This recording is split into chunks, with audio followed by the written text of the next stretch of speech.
Welcome to another music room just kidding.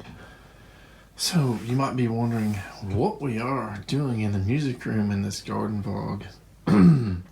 It's the same day as previously on this video. I think we're on day 2 on this video so far.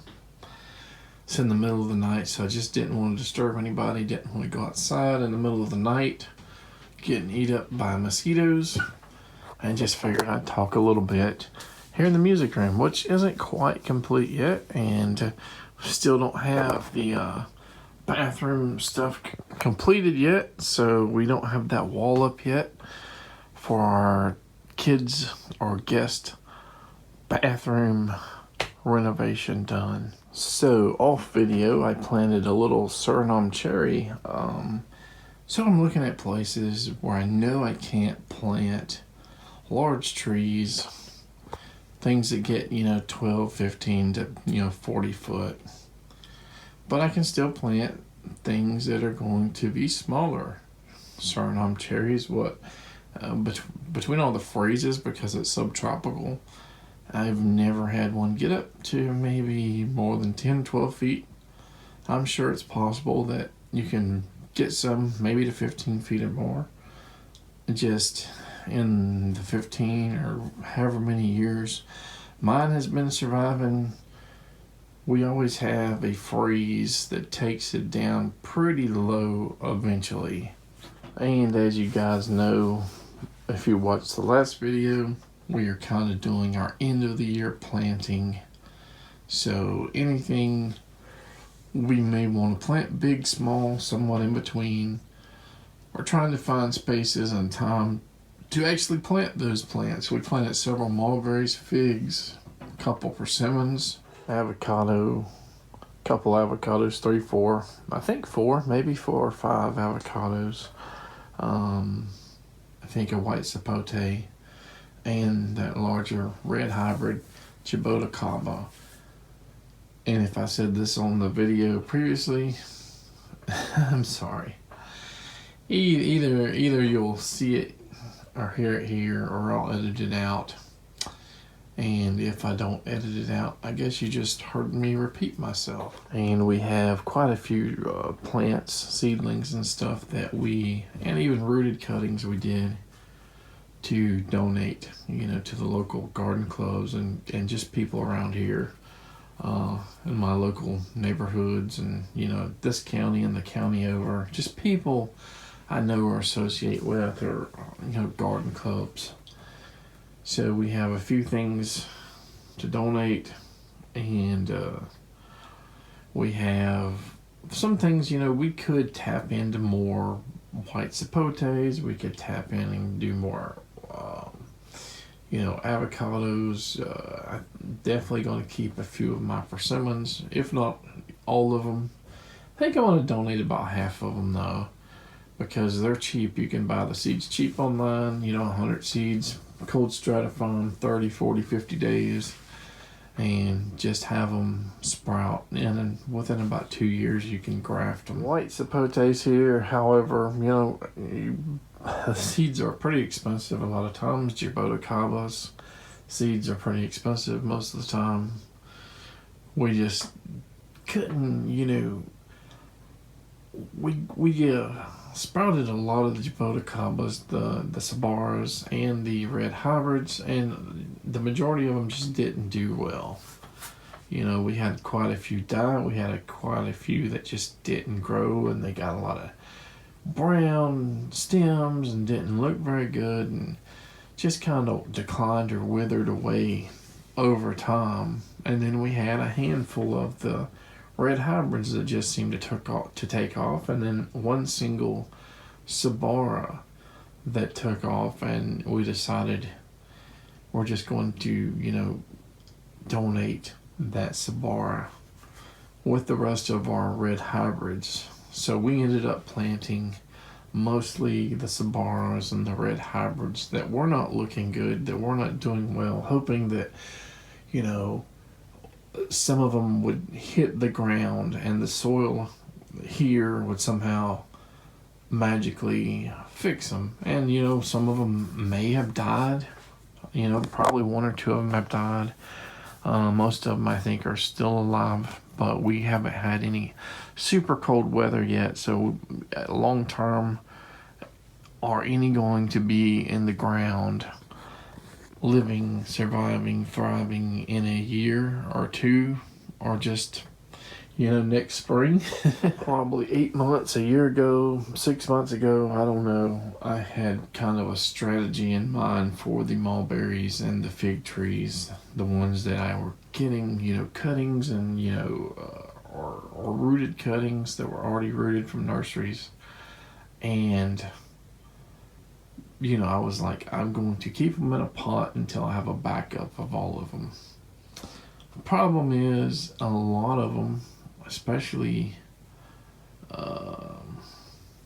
let's just say a lot of figs and a lot of mulberries both, I just couldn't get many cuttings to take root.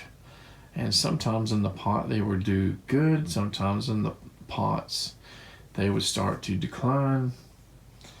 And I planted one or two. What would I have? Was it a Wellington mulberry or something? I planted last season or early this season, thinking, well, I'm going to plant it in the ground and the roots look healthy. Maybe it'll come back from the roots, but I don't think it ever did, even though the top was dead. So I'm seeing that as a trend. Some plants that have good roots will come back from the root system, but mulberries, despite, when they're healthy, root suckers and everything forming, maybe being even to the point of being a nuisance, they just may not root sucker the single trunk or plant above the ground dies. And randomly, some of those, like mulberries in the pots, would shoot down one or multiple roots and right into the soil, through the pot, and be so vigorously growing, and you kind of know that they're going to take off in the ground. And other times there would be almost nothing. You have a cutting that's been rooted for 6 months or 8 months or more, and you tip the pot over and a lot of the dirt crumbles out and there's not much root at all. So it's, I don't know. I just kind of changed my mind about creating backups if I tried, especially with, now we're going to talk about figs. A lot of times I'd only have one or two cuttings from a small rooted plant, and if they both failed, how long would I have to wait to do another cutting or two? A whole nother season? And I just figured it would be too long. So I'm planting a lot out. The one that I really wanted to back up, Ronda Bordeaux, I tried, it did not work, at least the first time. I could try again. Haven't planted it in the ground yet, but it's definitely something I am considering doing. And I've talked about some other issues I've had with trying to get figs, especially some of the more rare, more in-demand things, the more in-demand cultivars, I would say. And I talked about, like, it's hard to justify when one pops up that you really want to pay like a $30 shipping fee for a $5, cutting, or, $8 or $9 small rooted cutting. I am used to trying to buy, 7 or 10 or 15 plants at a time to justify the shipping expenses. The Ronda Bordeaux was probably one of my top 3 or 5 or 7 fig cultivars that I had kind of researched and wanted, even though I'm still unsure how well it's going to do in the soil here, because it's not commonly planted in Florida. But there are a few others, like I said, they pop up, because I put my email and all on a list, a waiting list or whatever. And when it's available, it's not really a waiting list; it's availability list. So when they put them on their website, they notify me. Sometimes within hours or overnight, they're gone. And either don't have time to try to budget it in, that plant or 2 plants with 4 or 5 or 10 other plants, and trying to figure out a good way to calculate everything so that the shipping costs are justified. Just doesn't happen. So almost every fig cultivar that I bought, besides the Ronda Bordeaux, was my second or third choice, cultivar. It wasn't my top cultivars that I wanted. And there are a few like mulberry cultivars that are either elusive or I don't want to pay like an Etsy price for a rooted cutting or cuttings or grafted tree, and I would prefer to get cuttings from a nursery that has a reasonable cost. $5-6 per cutting is pretty reasonable, because you remember you guys pay shipping and all too. And a lot of people, reading message boards and Reddits and all this stuff, fig or mulberry forums, they will say, hey, this is the best mulberry in the world. Somebody from another state will say, this is a bad mulberry, same one. So there seems to be some variability in climates or soils and stuff like that too. So, and I've heard people say that had like 30, 50, plus varieties, that in general, the red mulberries have a certain flavor, and there isn't a whole lot of difference between those red or red hybrids and then the white ones, the white mulberries, Morris Alba. There's not a whole heck of a lot of difference in the white fruited ones, at least. There's a lot of red fruited Albas, unless unless they're hybrids between Alba and Rubra that just have that insipid sweet taste and not a lot of flavor, not acidity or anything like that. So some people seem to think you got white fruited, red fruited, even though you have Korean, and Himalayan. You got a couple other different species of mulberries. You basically have insipidly sweet, raspberry or blackberry like, small, and big. That's basically the 4 types of mulberries. Unfortunately, I think a few of the grafted mulberries took early, and then they kind of just died recently. I think the Oscar that I had grafted just turned black, about a month back, and now it looks dead. I think I don't know if it was Maui or Lakeland Tropical or both. I had on grafted, and I think one or both of them failed later on, and I think I have a Maui in the ground that seems to be okay, that rooted. But we had a few of them just fail after they seemed to have grafted and put on some growth, and for months, not just like it showed some green sprouting and then it died. Like, a lot of times mulberries will do that. They'll shoot out a little stem or a few leaves and die. These guys seem to have taken. They seem to be doing okay, but they ultimately didn't do okay. So I initially thought I would have more trading material or giveaway material, donate, whatever, because I did graft some of these guys on other potted, seedlings. I did a multi-graft with probably had 5 initially, but only 3 took. It had Australian Green took, Maui, and Lakeland Tropical. Since the other 2 grafts or whatever did not make it, I'm probably just going to keep that guy and plant it soon if I can find a place to put it. And I do have one that I just did an Australian Green on a seedling.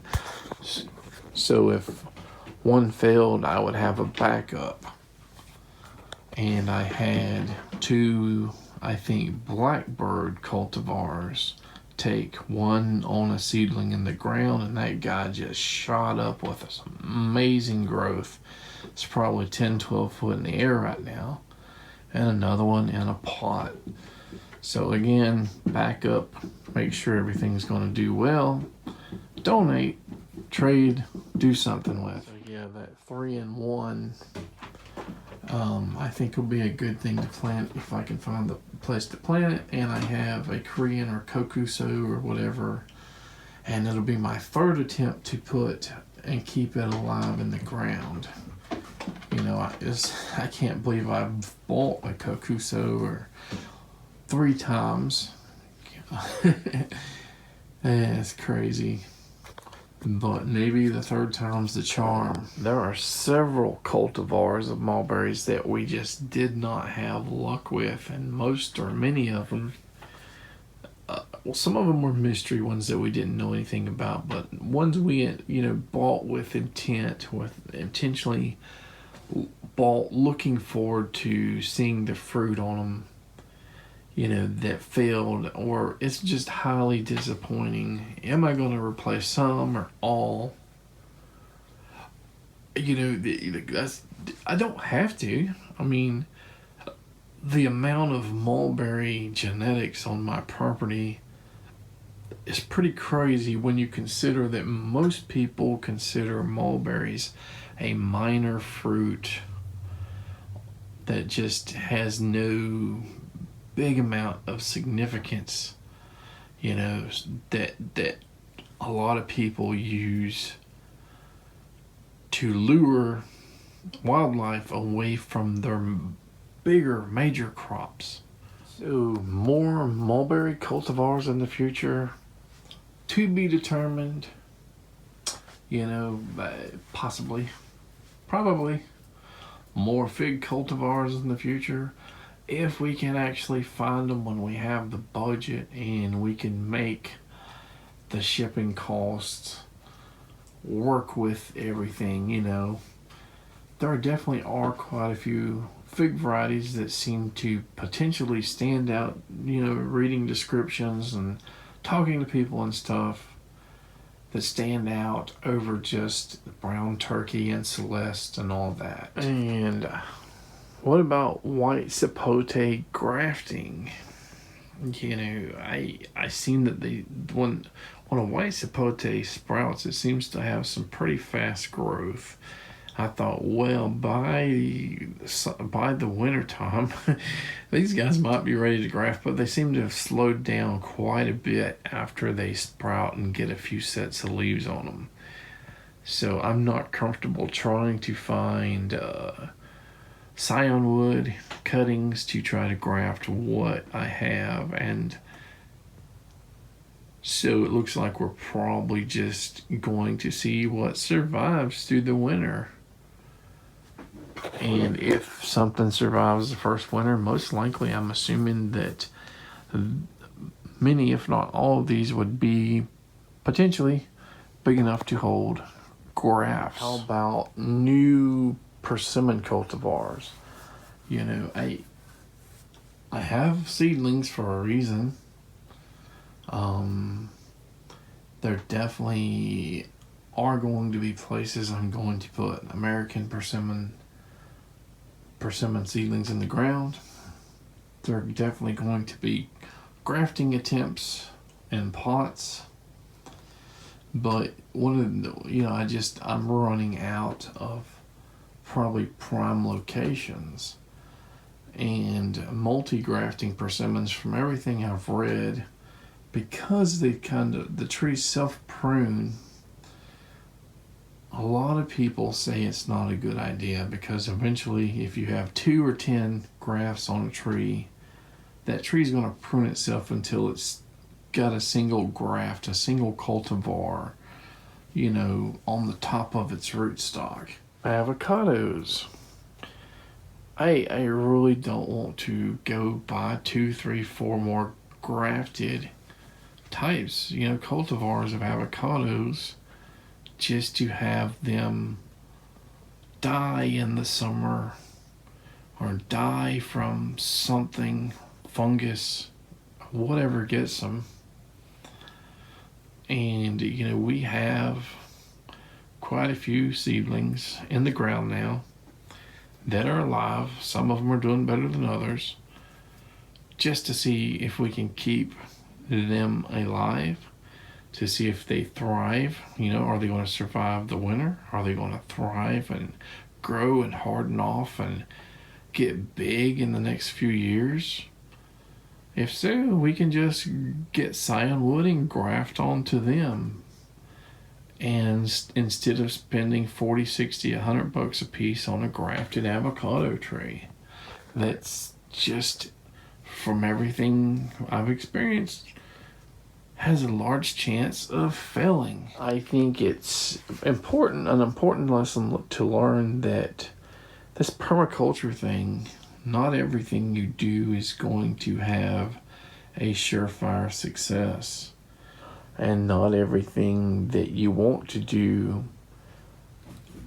does people have a massive amount of knowledge and experience with your exact soil, your high or low levels, with your pH, with your water levels, your water table, and your specific climate or microclimate. I think in 10, 15, 30 years, people are going to have better ideas of how to do these cold hardy avocados. People are going to have better ideas on how to do a lot of plants, shrubs, trees that aren't considered these mainstream things to plant in a specific area.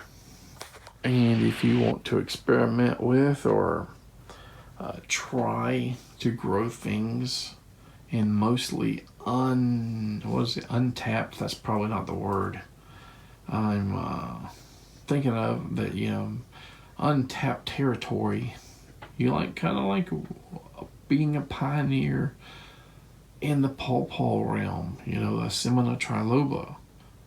I've been experimenting for many, many years. I know of one person in this area that has pretty good success with hand pollination. But a lot of people say they don't have any success. And I've had very little success, although I've talked quite a bit about pawpaws, that the biggest thing, the first challenge is keeping them alive. The second challenge is to have them thrive. Sometimes you will plant a seedling in the ground and it may just take off and just do great. But most of the time in our specific area, that doesn't happen. Sometimes it just stays stagnant or something for years and years, and maybe in 8 or 10 years later, it'll take off, or it'll shoot up a root sucker finally, and that root sucker will, within 2 to 3 years, outgrow that 8 or 10 or 15-year-old original plant. And I'm relatively sure that once you see those root suckers that do that, those are going to be the keys to your success. But you also have to have multiple genetics, and you may need to hand pollinate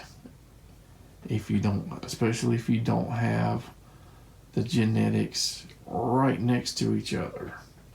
And even if you do, the sunflower cultivar that I have, it's supposed to be self-pollinating, has never had a fruit on it. Or if it did, it like that and it dropped off.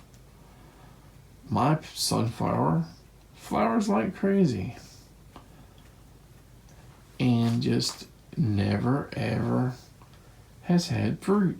And this is kind of why I came up with the theory that south of the panhandle, Florida panhandle, things are way different. Dude, my opinion, I believe, is that you probably should not buy grafted pawpaw trees for here. I think you wait till you have that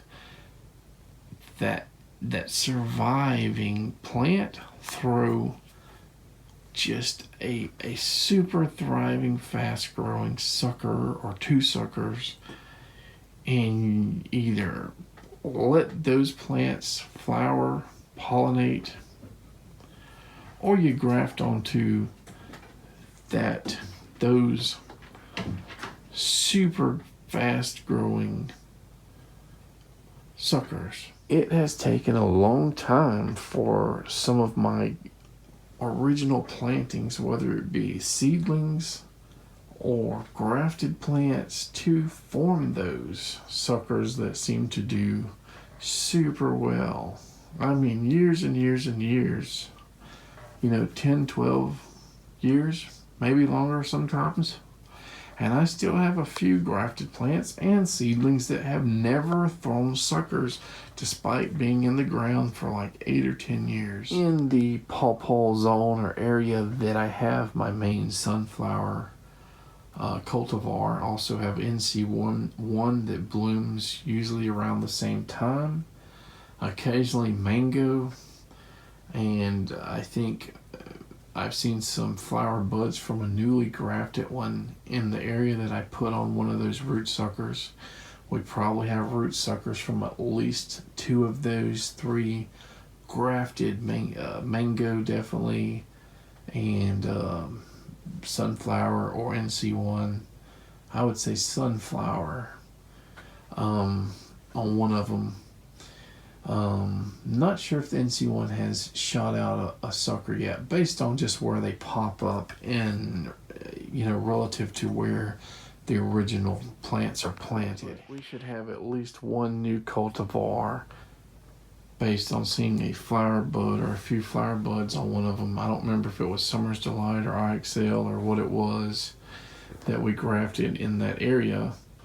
So we should have a minimum of 3, like I said, with one new one, possibly if mango flowers 4, or if we didn't catch another flower bud, there could be 5 or 6 this year. But within the next 2 or 3 years, we should have, 5, 7, 10, I don't know, in that one area all flowering. So hopefully that will help bring in the pollinators and get some level of pollination, whether we hand pollinate or not. I obviously want to produce fruit here.